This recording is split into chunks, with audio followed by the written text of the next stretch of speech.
Accounting department, this is Judy.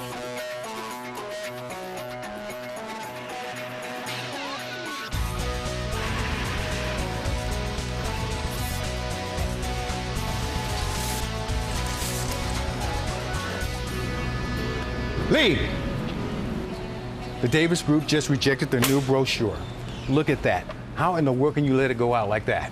Yeah. I keep trying to tell you, we're going to have these kinds of problems because there's no infrared dryer on this press. If you want the stuff that quickly, then... Don't start with that. If the press was the problem, then all of your jobs would be wrong now, wouldn't they? Right. But with no dryer, you need to give me more time before the sheets are handled. Then how come everyone else's work's okay? And look at this mess. There's trash everywhere. How in the world can you work like this? You know what? Just get this place straightened up. Let's not have any more mistakes like this. We can't afford it.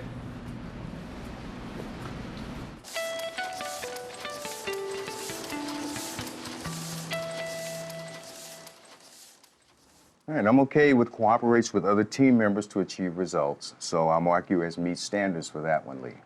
Thanks. Which brings us to the tricky one. Completes all work on time and the quality required. Why is that tricky? I'm afraid I'm gonna have to mark you as fails to meet standards on that one, Lee. What for? My work's been okay. Not really. What do you mean?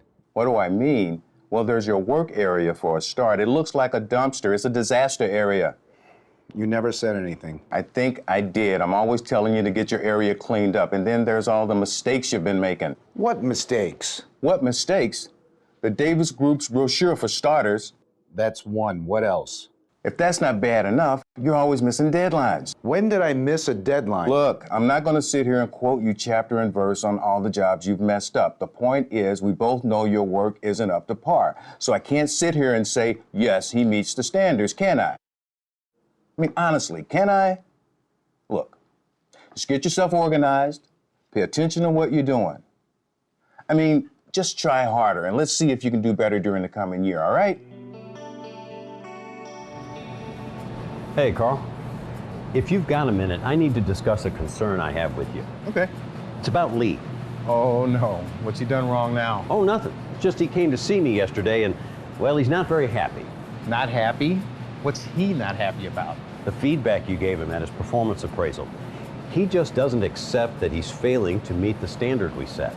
Well, then he should have said so. I mean, he signed the appraisal form. It's too late to change his mind now. Well, he's not happy.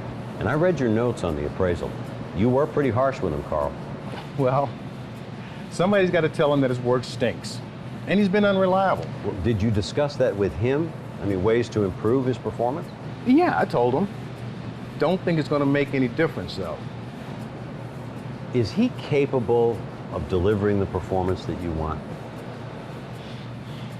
You know, I don't know. If he is, he really hasn't shown it. Okay, maybe he could be a good worker, but I don't like his attitude.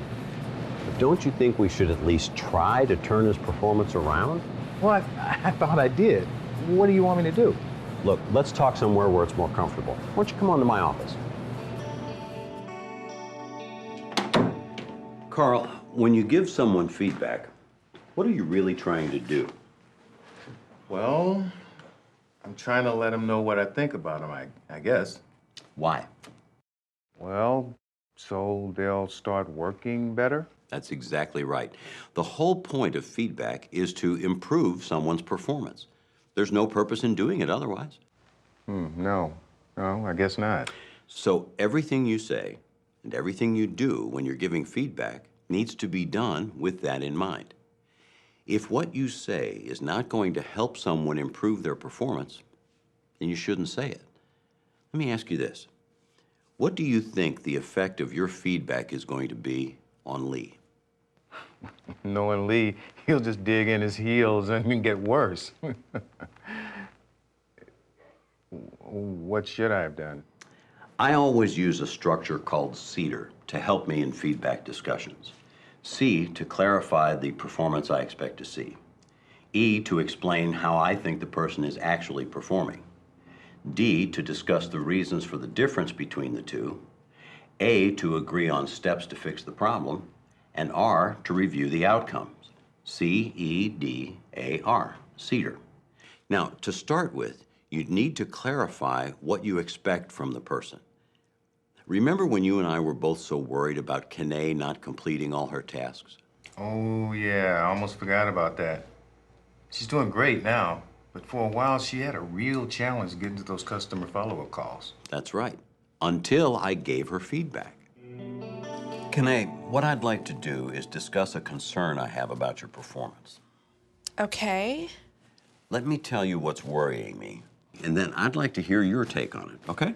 Yeah, okay. Now, what I was expecting you to do was to call all of our customers after we completed their jobs to make sure they were happy with our work. But what I'm actually seeing is that you're talking to about maybe 1 in 3. Is that how you see it? That's what I mean about clarify the performance I expect and explain how I think they're actually performing. I told her what I had expected to see and what I was actually seeing, and then asked her if she agreed with me. Well, why'd you do that? To make sure that we were both in agreement on the facts. See, if you don't first agree on the facts, you'll never make any progress. Now, once I'd told her what I was concerned about, then I needed to hear what she had to say about it. That's the D of C.E.D.A.R. Discuss the differences between what you want to see and what you are seeing. Maybe 1 in 3. Is that how you see it? Well, yeah, I mean, I'm not calling every customer, but that's because of all the other stuff I have to do each day. There's just not enough time. So what's stopping you from making the calls? All the admin work, I guess. All right, can you remind me, please, of the other things you have to do? Sure. I handle all the prep work for the sales team, their appointments and their travel arrangements. Well, that's certainly important. And takes what, about half your time? About that, yes. Okay. What else? And then there's the sales quotes, emailing the quotes out, filing the documents. And that takes up what? Maybe another couple of hours a day. Leaving a couple of hours each day for making the calls. Well, no, then there's the website to do. With the website? I didn't know you were involved with that. Tell me about that. Well, yeah, after Jennifer left, there was no one doing the daily updates. So the sales team asked if I would do them, and I've done them ever since. So then I was getting the whole picture. She wasn't just being lazy. She simply didn't have time to do what I wanted. Wow, you treated her pretty well during that process. And that is so important, Carl. If you are not courteous, if you're not respectful, you run the risk of making people defensive and hostile. Remember, you need them on your side to solve the problem. The whole point of this is to solve performance problems, not create conflict. Now, once I understood the problem, then we had to agree on what we were going to do about it. Okay, let's see if we agree on the problem. I need for you to call the customers after we complete their work, and you can't make the calls because of the other things that you have to do. Is that how you see it? That's right. So how are we going to resolve this? Could we get someone to help me? Someone to help take a little of the admin work off me? Well, that would be nice. Unfortunately, we really can't justify that right this minute. Is there something you could stop doing to make time for the calls? Well, I can't stop the support for the sales team. No, we got to keep that going. And all the emails and the sales quotes, well, they all need to get done.